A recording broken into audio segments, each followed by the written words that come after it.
attention. Just want to start today by saying thank you very much for coming in so early this morning. I'm sure it was a rather late night for most of you yesterday, and I believe probably for the rest of the week.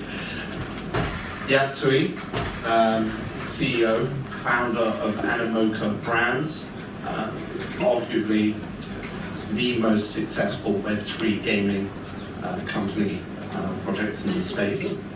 Yeah, maybe you could just open by telling us a little bit about Animoca. Thanks for having me. Animoca Brands is a company that really a lot of people think we're a VC, but we're not, even though we've done over 540 investments in the sort of mostly in the gaming space, but 160 of them are in gaming, but clearly whether it's AI or whether it's Deepin or whether it's L1, L2 has been broadly exposed. And maybe in terms of speaking a little bit about the philosophy of why we decided to invest this way is, which is I think the thinking around Web3 is, we think of Web3 as basically a shared ecosystem. Basically you're building a shared network. And that's kind of like an economy. So unlike in Web 2, where you could build a product and you're trying to build a monopoly, in Web 3 actually that's not really possible, we think. So how do you basically play and win in a space where the networks are all shared across? And that actually, for us, meant that we have to invest broadly in the ecosystem as well and help grow it. So in other words, kind of like rising tide lifts all boats approach. And I think of it also a little bit in terms of imagine what Apple's ecosystem would look like if Apple actually took maybe 5 or 10% of their cash, of their equity value, their cash, which would be about $20 billion maybe today, and made it into a kind of, let's call it ecosystem fund. For anyone who develops apps on the app stores, what would the state of the app store ecosystem look like? It would be better, it would be healthier, there would be more people growing in it, nobody would be concerned about paying 30%, right? Because essentially the 30% is a tax that goes back into the ecosystem, except for it being as extractive as it is right now, and would just generally build a better environment. And that's kind of how Web3 is, right?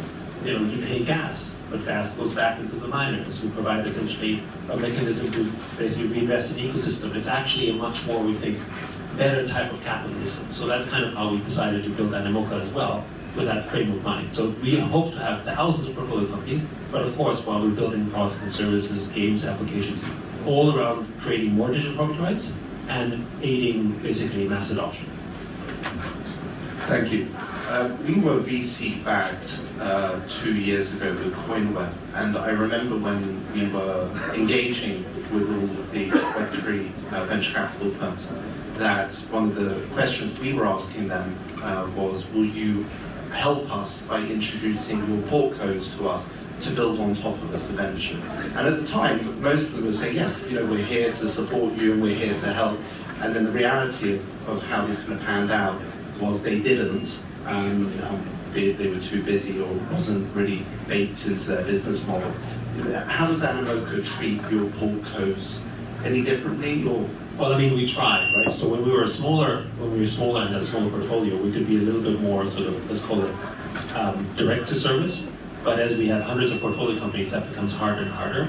So we're actually aiming, what we're doing with Mocaverse, we're actually outsourcing more and more of that to a community of people who are actually receiving part of our portfolio returns as payment in the form of airdrops to basically assist the growth of these networks. So that's kind of one angle to it. The other one, of course, which we really like about Web3, outside of doing portfolio days and events and so on, that obviously Rich and so on, the team is helping out with, is because of the fact that it's a permissionless network, you can actually very easily compose on top of others without needing some kind of API framework. So creating relationships is much easier. So for instance, when we made an investment in both Magic Eden and OpenSea, every NFT project would work with them without us really having to sort of make an introduction and working. Yeah, we make the introduction, but the introduction helps to feature the application or build a relationship. But the actual deployment does not require any integration whatsoever, because you can, some integration, but it's basically something anyone can do. So I think this makes it much more smoothly. So even if you have hundreds of portfolio companies, actually the larger the portfolio companies, the number becomes, the more easier it becomes to grow from it, because you can choose which networks you want to participate in, which in Web 2 is very hard. Now, one of the reasons why I think traditional VC firms struggle with this is twofold. One, VC firms tend to have a life cycle of a fund, 5 years, 7 years, 8 years, but eventually they must liquidate. So there's this aspect which for tokens can be problematic, especially when they haven't quite matured, right? That's kind of one element. The second one is that they tend to have more concentrated portfolios. So that means you won't have, 100 companies. You might have 10 companies, or 5 companies, or 20 companies, and they might not necessarily all be thematically in the same direction. So creating the relationship might not be as obvious. I think the future of VC funding will change. I don't think VC funding can have those sort of life cycles anymore. They have to also embed areas that are liquid. So in other words, we as an investor can't just participate in early rounds, or so let's call it Series A, Series B. We need to also participate in the open market, which is what we do, because that's the nature of our space. No, thank you. That makes a lot of sense. We're all feeling the momentum of the Trump win, and not only because he's saying he's going to be supportive of the space, but there's the promise that the regulatory landscape could be set in stone in the States, and then really much the rest of the world follows on from that. How would you see Web3 gaming benefiting from a regulatory framework being introduced and removing that doubt that currently exists? So first, there's no doubt that Trump winning has created massive momentum in the space. Our industry is very, very narrative driven. So obviously, I think prices and everything have run ahead of itself in terms of the classic sets. I would also sort of point out that this is not an indication that new people have entered the space. This is basically our own industry having a party for the time being and feeling good about life. But anyway, it's indicative. I also think it's going to be a little bit more volatile, but that's just, again, the nature of our space. Now, in terms of gaming and general applications, I think it's going to be great. The reason why is because there was a lot of sort of lack of clarity as to what it means to have sort of tokens. Is it a security? Is it not? What does it mean? And I think the biggest indicator, and why Trump is sort of a more clear indicator than Kamala would have been, is what happens with the SEC. And the SEC is one that other governments around the world look up to say, okay, if you do this direction, should we follow that or not? And the kind of places like Dubai or Hong Kong, or to some extent Singapore, that have decided to take a different, more let's call it welcoming narrative, they're the ones who've benefited really from the last 2 years. And now I think they're going to sort of deal with sort of the challenge of, if you're an entrepreneur in the US and you're building a Web3 product, maybe now you're not thinking about leaving the US, you might be building there. Or for instance, VC capital flows.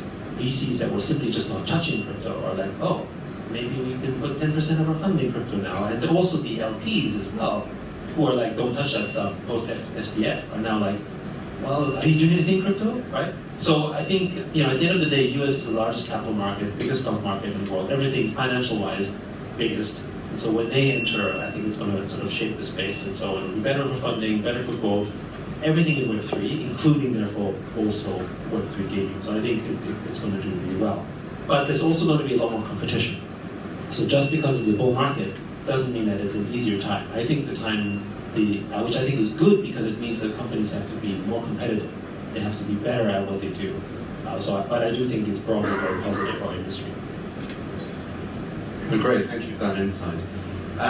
Centralized exchanges play a oversized role in a decentralized space. I had a chat with CZ about it at Satoshi Roundtable in Dubai a couple of years ago, and he said, well, it's my hope, believe it or not, that Binance one day would actually become a decentralized exchange to a certain extent. We see a move towards this at this moment in time. How do you think that would impact Web3 gaming, Animoca?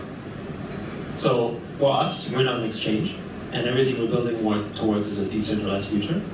Decentralization is really, really important for people to obtain those benefits and to create the freer market. If you have a centralized exchange that's controlling the market, or it's becoming a gatekeeper, the biggest challenge isn't the gatekeeping effect. The biggest challenge is the centralization of power. So when you have a lot of money going to something, actually what you're really accumulating is power.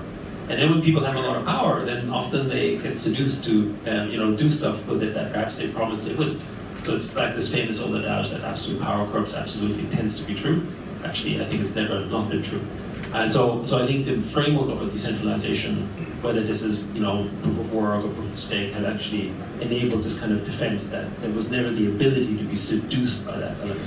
Now, how do we get there? I think one of the reasons why centralized exchanges are so critical, though, is because they're the onboarding mechanism. There is no real good way to onboard people. Even though opening a MetaMask is easy, well, then how do you get your first ETH so you can pay for the gas for the first transaction? All these type of things, which is why a centralized exchange serves that purpose.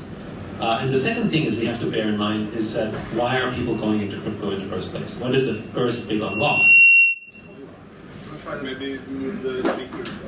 Yeah, you're too close to the speaker. Testing. All right. Being mindful of the fact that the major reason why many, particularly young people, are joining the space is because of their version of financial freedom. Whether this is, good or not, whether it's speculative or gambling, that aside, the world has become much more difficult for them. The Gini coefficients all over the world are the worst it's ever been, whether this is the US or Hong Kong or just look at the places around you. The rich are getting much richer, and the poor or the middle class are getting squeezed out and getting poorer. So what is the mechanism in which they find that opportunity? And so crypto has become that way in which it feels like maybe very speculative, but it feels like, wait, I have a chance here because I don't own anything. I don't have a way of doing that. And so that's where 90% of the activity begins. And so the onboarding on the exchange is a natural attractive point. You take Korea as an example. I think 60 to 70% of the youth under the age of 30 in Korea exclusively own crypto. They don't own any stocks or whatever. But 99% of that is all in exchanges, right? So what's the purpose? It's basically really just trading for the time being, right? But eventually, the space will grow into the utility side because the exchanges don't unlock value outside of trading. So if I want to give you an airdrop because I want to know what kind of user you are, I want to play a game, particularly gaming. Gaming doesn't work on exchange. It has to be basically something that has to be done on chain. And when you think about when that goes on chain, I can now target that customer. Imagine if Fortnite skins were NFTs, right? And one of the biggest games in the world. Every other game company, not even gamer, game company would start using these skins so they can target the Fortnite users. Right? You'll create a completely different type of ecosystem that only functions if it's built on chain. Right? So I think all these values will come from that, which is why also I think airdrop is actually very important. Again, airdrops in a centralized exchange don't have the same meaning as they do in a decentralized way, especially when you start accruing reputation. So again, we think decentralized is the future, but it will take some time to get there. And I think we're just slowly building. And it's like classic cases of slowly, and then suddenly, right? And I think we'll get there over the next 5+ years or so. Kind of leads into my next question quite nicely. I think we're all aware that retail investors in this space are very much focused on short-term gains, hype cycles, and that's very incompatible when you're actually building useful, usable technology and product. And I think that's very relevant to Web3 gaming. You don't spin up a high-quality product overnight.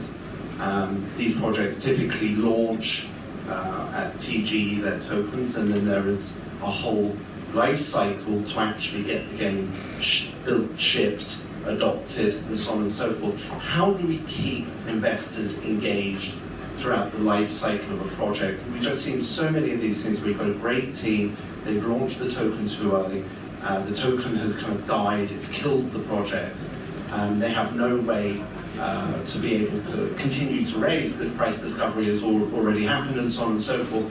How do we support these projects all the way through to delivery? So first, I think one of the things that, including ourselves as an industry, we haven't fully appreciated, I think, what it means to have a token.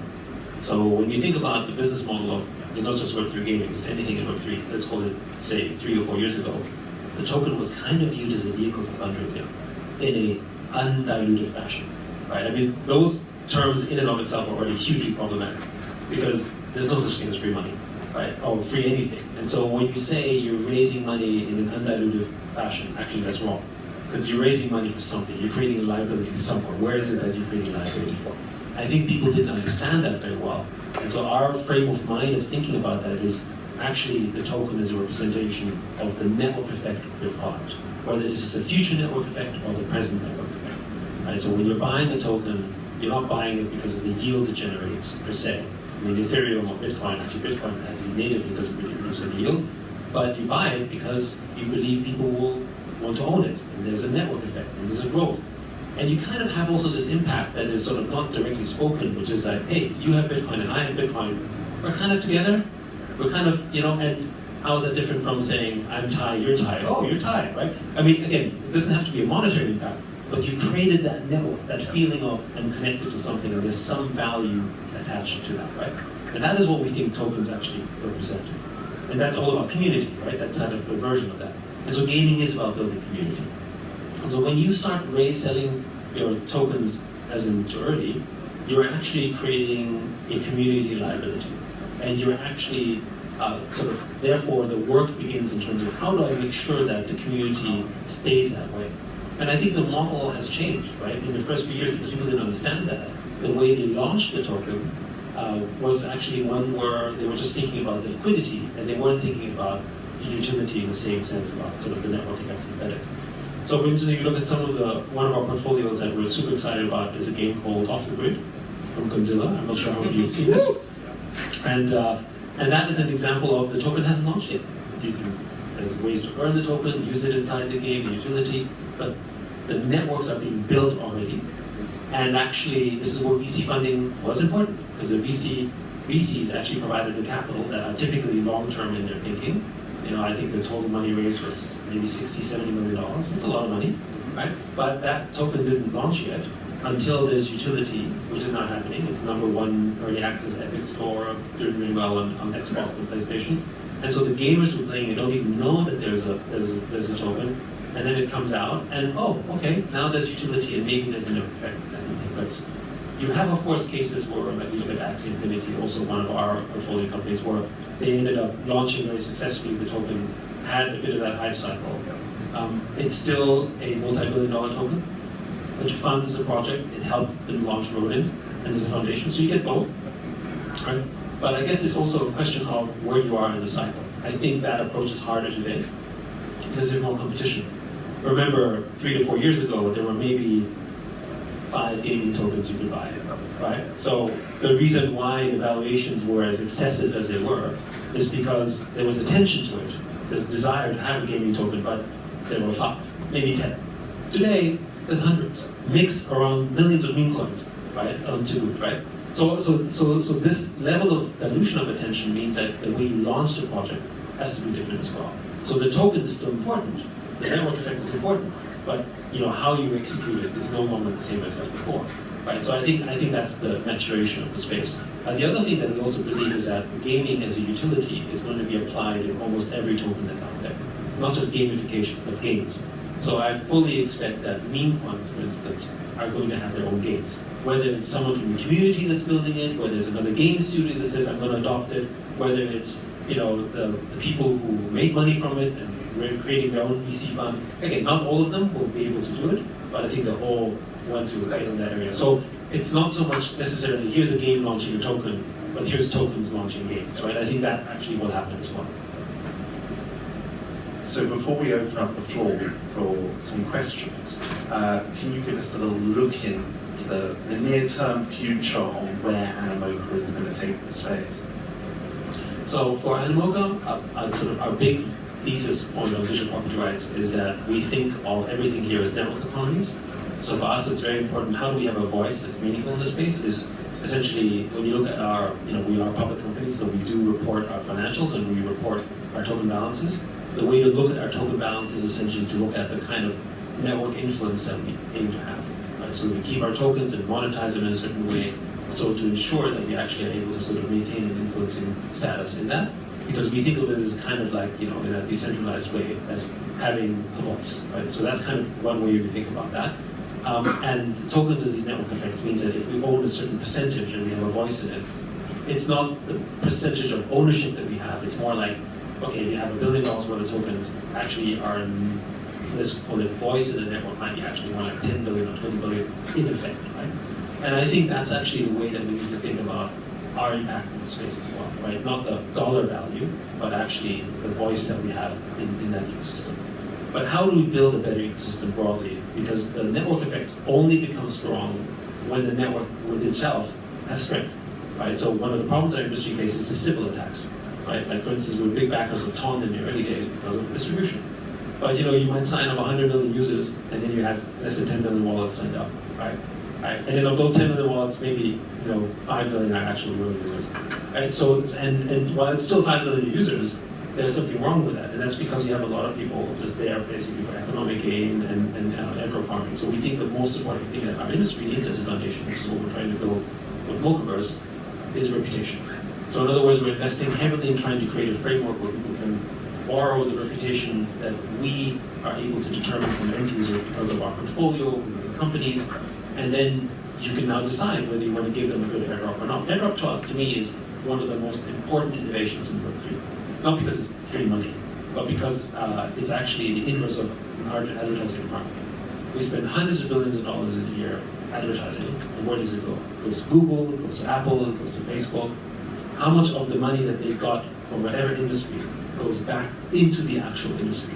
Like in gaming, almost nothing, right? I mean, Apple doesn't invest in games, and they certainly don't give free money or vouchers to gamers, okay? And that's true for Facebook, and it's true for Google. They don't do that, right? So it's a highly extractive tax. What happens when that advertising dollar actually goes to the very user that actually is using the product, right? You still got the target of your customer. I mean, what would you pay if you could actually reach, let's say, a person who really owned a Rolex or owned a Lamborghini? Right? You go to a Facebook page, 10 million followers on Rolex. There's not 10 million Rolexes sold. Guarantee you that, right? So that's your hit rate. And that's what the advertising industry is based on. I think of it as actually one of the biggest scams on earth, right? In the sense that we're being told by advertising when the hit rate is single-digit percentage, and we're supposed to be happy about it, right? And so with airdrops, we have the ability to target the user directly, and the user benefits because he has a reputation. And you can see this. If I own a Bored Ape, I become a target because you at least own an asset of a certain worth. And then, depending on what you did with the Bored Ape, I can actually even see on-chain, which is why on-chain is so important. I can now see what you've done with it. And therefore, maybe I'll give you more because I like that customer. That behavior becomes better reputation. Now, if you can build out reputation layers, what we also think is that in due course, when you have a good reputation, what do we all do when we have one? We tend to protect it, which is also something we're missing. Right now, when you go and Sybil farm on, let's call it Arbitrum, then you can start all over in Optimism, and you can go over to Base, and you can go over to Ton, and you can literally, my mental model is like a bunch of cockroaches, it's basically locusts going from field to field, sort of extracting much value and then leaving, because there's no consequence. But in real life, it doesn't work that way. If you do a crime in Thailand, you can't do another crime in Hong Kong, right? And actually, this is why on-chain is really powerful, because in on-chain, I can see what you did, and I should be able to measure that. And so with Mochaverse, that's what we're trying to do, and then with a reputation layer like that, people can use that, and we think we won't be the only one. But it unlocks one of the biggest markets we think in the world, which is not existing in Web3, which is unsecured credit. So unsecured credit is one of those, how do we bring people into Web3? Right now we need collateral. You need to put up money, which is weird. It's like taking a job and saying, hey, I want to hire you, but before I hire you, you got to put up $1 million first. That's Web3 right now, right? It gives that form of trust, but not really, right? What's the actual area of trust that is actually the biggest market in the world in credit is actually reputation. So we think reputation is the big next unlock, and we think that's the area that will also make our space safer. Because I don't need to know your name, but if I know that I can trust you because of this, and this guy, then I can do business with you, and I can give you credit, or I can work with you. So we think that's the next big unlock. You probably don't realize, but what you've just said and the way in which you've just laid it out in such a digestible form. In this room, there are a number of people that aren't just Web3. There are people here from traditional businesses and market leaders. And looking around the room, we can count at least 5. And people come and ask me the whole time, can you please explain blockchain to me? Is it all a scam? What's it really about? But just listening to you for the past 5 minutes, I hope that's actually given a very clear idea of one of the real use cases for this market and how it's actually going to change technology in general. I think that's really useful how you just set that out in a digestible form. Thank you. I mean, one of the things I also, for those who are not in this space, I like to explain what blockchain or tokens particularly are, is their network assets. And that's an asset class that never existed before. But it's not been that long ago where even the ownership of land, if you think in the arc of human history, ownership of land is a new concept. Property rights is hundreds of years old. Not really. I mean, yes, you could argue amongst the elite it's thousands of years old. But for most common folk, as it were, it's a concept that really only came around the Enlightenment, right? So we're talking about 400 or 500 years tops. And that's actually very little. And we don't take it for granted. And then even things like the limited liability corporation, that only really started in the 70s and became law really in the late 80s and 90s. Right? But we take it for granted, like it's been there for thousands of years, but it's not, right? And so there's this new asset class now that's come out that, again, like tech stocks. Remember, already, I don't know how many of you have been old enough here to remember the dot-com days? Okay, a few of us, right? I mean, we used to puzzle around technology valuations. Right? The most valuable companies in the world today are old tech companies, right? But we didn't understand that model because it wasn't based on resource, it wasn't something you dug up from the earth, it wasn't something physical we could touch, right? And now this new asset class, which is the network asset, has emerged. That's always been there, right? But it's just something we've never been able to grasp because there was no framework for it. That's what basically tokens and blockchain represent. That's super interesting. I'm keeping an eye on the time because I know Rich is going to be prodding me in a sec to get you out of there to your next talk. Have we got a few minutes to open the floor up? I think there's some space, yeah. Some space? Okay. Yep. Who wants to have the first question? Don't be shy. Okay. Thanks, sorry I'm late. So I'm in working in the same field, so I have a lot of questions, but I want to keep it short.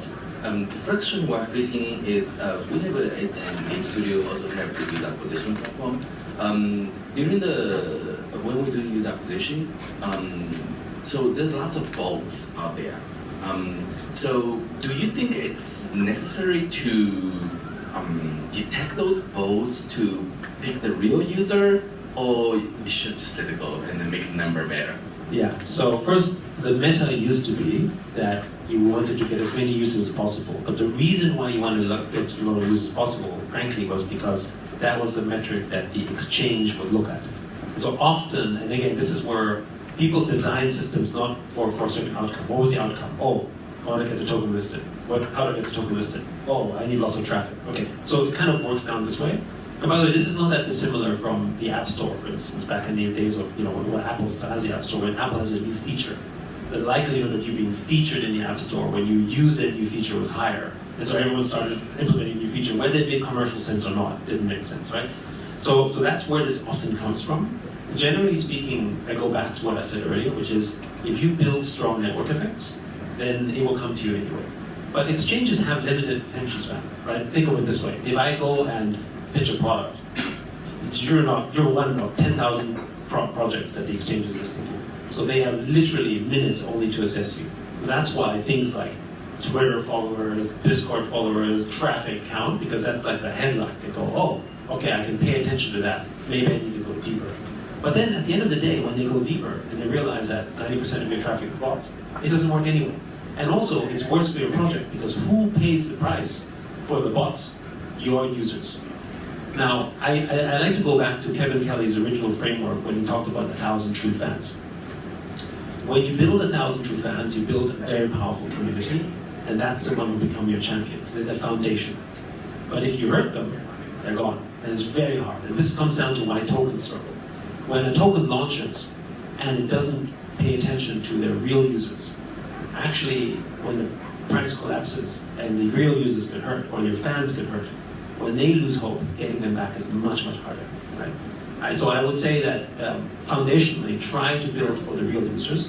But I would also say, just one other thing, it's not so much is it a real user, but rather is it someone that is building and has a right reputation. So I believe in the future, AI can have a good reputation.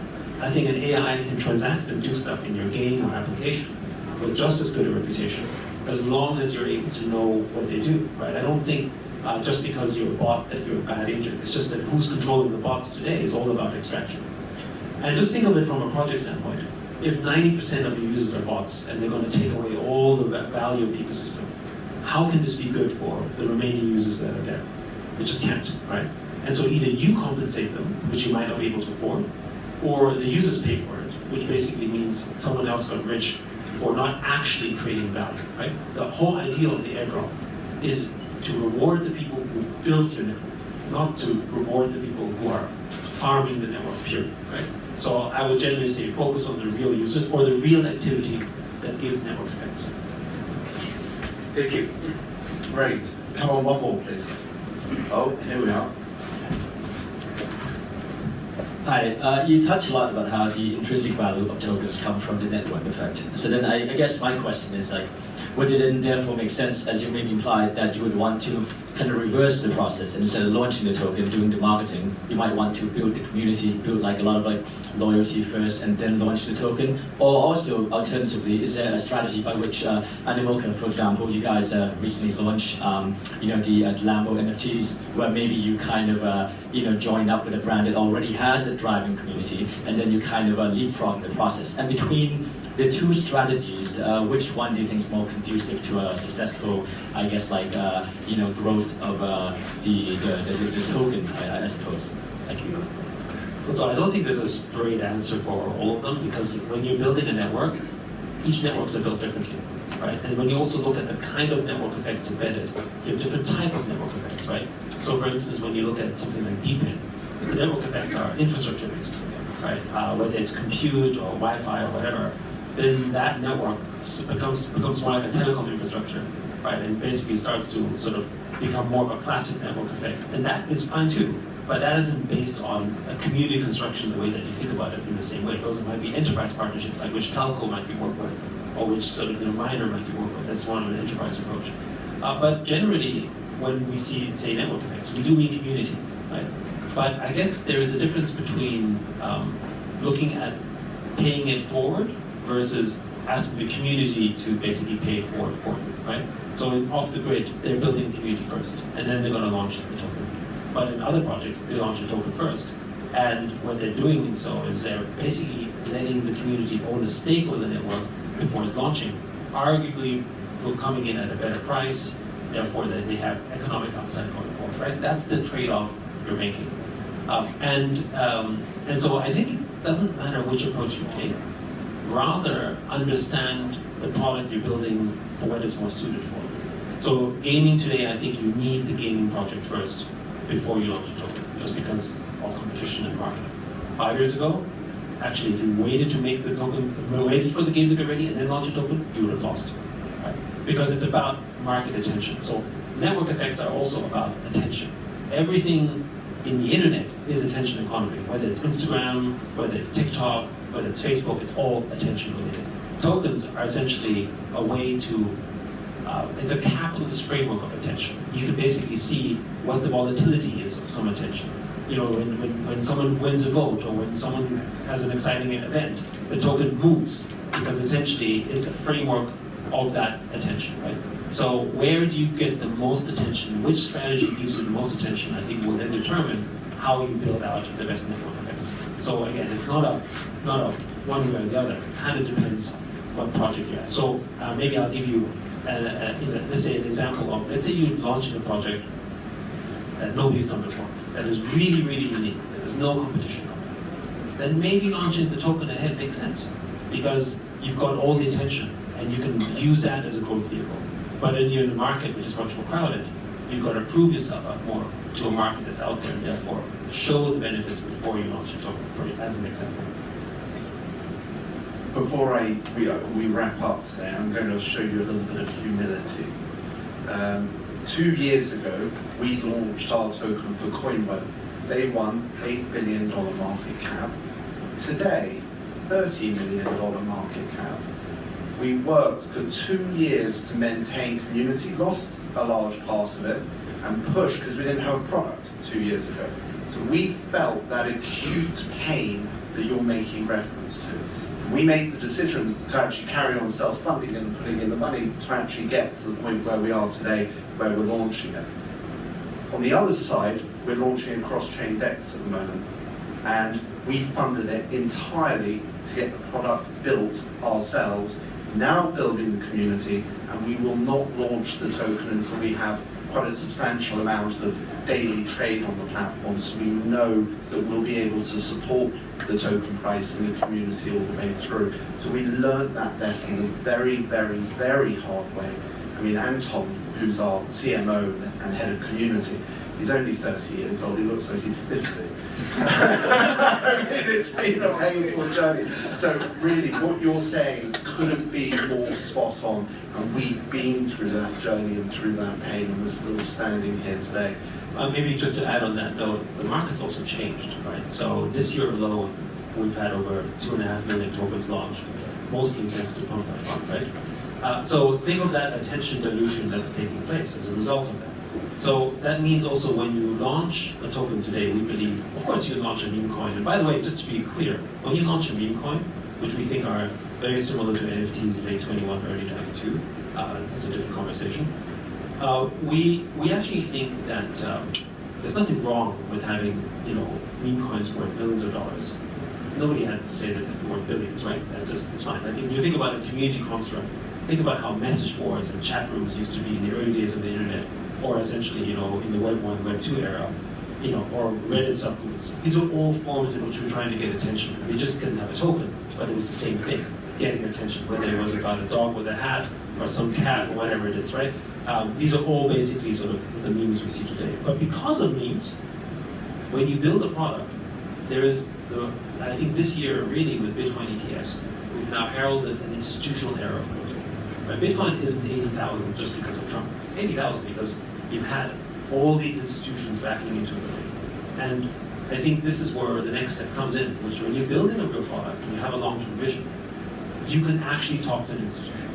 And that's how you build into a multi-billion-dollar enterprise, because the institution is long-term intelligent capital. As much as crypto is all around decentralization and saying, fuck the system or whatever, but then when, BlackRock starts buying Bitcoin, yay, we love it, right? So again, right, you need it. I mean, the US is 80% institutional in the stock market. That's why it's the best stock market in the world. It's the institution. Crypto is more like 5% institutional today, maybe 10 tops. Right? So there's going to be a balance between that. And the token projects that will ultimately succeed are the ones that have institutional backing. And also, I think it's safer for the retail component because there's research. An institution's not just going to go and buy a token just, hey, that sounds funny, let's buy it. They're actually going to put in the research, put in the effort, and do the work over time. So if you build that institutional capability, you can build that security, you can build that long-term sort of grade, as it were. I think that's where you stand out. And we can see this today, the kind of tokens that have institutional backing this year, whether it's a Solana, whether it's a Ton, of course Ethereum, even Mocha, the ones that have institutional backing have outperformed the index broadly this year to almost every other token as a result of that. Yeah, if you can mitigate the market fluctuations due to retail kind of emotional buying and selling, that's a real one. Yeah, thank you very much today. I really appreciate you coming in. I would imagine you're exceptionally busy. So.